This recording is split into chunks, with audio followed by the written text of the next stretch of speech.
digital world today accounts for about 4% of the greenhouse gases, and it's continuing to increase. We see that 80% of your emission are done by 20% of your page. So this is the first insight, because it's that you focus first on this 20%. If you optimize this 20%, you will have optimized 80% of your website. Images, visuals are very important, but sometimes in our past experience, we saw luxury hotel websites launching this very fancy 4K video banner that never loaded, or animated 360 views for e-commerce that never loaded. So it's a lot of investments that are done by brands in terms of design, in terms of integration, in terms of even conceiving the page, that is basically thrown to the trash. Expectations are basically what we see here. When do we load an image? This is what you said, Guillaume, earlier. When do we load the content? Which quality? How basically fast does it load, etc.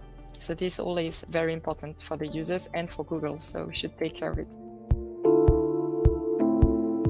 Inside Quanta, we have a tag that can be implemented inside any website. So it was done on michelinman.com. It's going to send a very small information to our servers to say what was the experience, user experience on the page with different web performance metrics, but also what was the page weight and different metrics that helps us to calculate the carbon footprint of that page view.